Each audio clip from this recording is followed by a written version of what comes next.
நெல்லை மாவட்டம் நான்குநேரி ஸ்ரீ வரமங்கா சமேத தெய்வநாயக பெருமாள் திருக்கோவிலில் பங்குனி திருக்கல்யாண திருவிழா.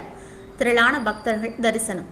108 வைணவ திருத்தங்களில் பாண்டிய நாட்டு 18 திவ்ய தேசங்களில் நெல்லை மாவட்டத்தில் அமைந்துள்ளது வானமாமலை நான்குநேரி திவ்ய சேஸ்திரம். ஸ்ரீ வரமங்கை தாயார் சமேத வானமாமலை பெருமாள் இங்கு அருள் பாலிக்கின்றார்.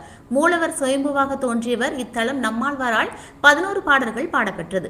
இத்திருத்தலத்தில் மட்டுமே ஸ்ரீ சடாரியில் நம்மாழ்வாரின் உருவம் பொறிக்கப்பட்டுள்ளது. திருமலை திருப்பதியிலிருந்து இங்கு எழுந்தருளிய ஸ்ரீவரமங்கை தாயாருக்கும் பெருமாளுக்கும் நடைபெறும் திருக்கல்யாண உற்சவம் ஆண்டுதோறும் பங்குனி மாதம் பங்குனி திருக்கல்யாண திருவிழா என 11 நாட்கள் நடைபெறுகின்றது. அதன்படி இந்த ஆண்டிற்கான திருவிழா காலை கொடியேற்றத்துடன் தொடங்கியது. மாலையில் திருமலை சாற்று மற்றும் சேனை முதல்வர் புறப்பாடு நடைபெற்றது. காலையில் திருக்கோவில் நடை திறந்ததும் விஸ்வரூபம், எண்ணெய் காப்பு, காலை சந்தி முதலியவைகள் நடைபெற்றது. தொடர்ந்து ஸ்ரீதேவி பூதேவி சமேத ஸ்ரீ தெய்வநாயக பெருமாள் கொடிமரத்திற்கு அருகில் எழுந்தருளினார். கொடிப்பட்டம் பல்லக்கில் எடுத்து வரப்பட்டு மாட வீதிகளில் வலம் வந்தது.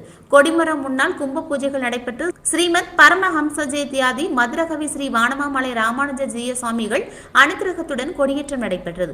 தொடர்ந்து கொடிமரத்திற்கு அலங்காரம் செய்யப்பட்டு பூஜைகள் நடைபெற்றது.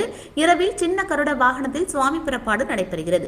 5ஆம் திருநாள் கருட சேவையும், 7ஆம் திருநாள் தங்க பல்லக்கும் கண்ணாடி சப்பரமும், 9ஆம் திருநாள் திருத்தேரும், இரவில் பெருமாள் தாயார் திருக்கல்யாணம் நடைபெறுகின்றது. பங்குனி உத்திர திருநாளில் தீர்த்தவாரி மற்றும் பட்டண பிரவேசம் சிறப்பாக நடைபெறும். திருவிழா ஏற்பாடுகளை திருஜீயர் மடத்தினர் சிறப்பாக செய்து வருகின்றனர்.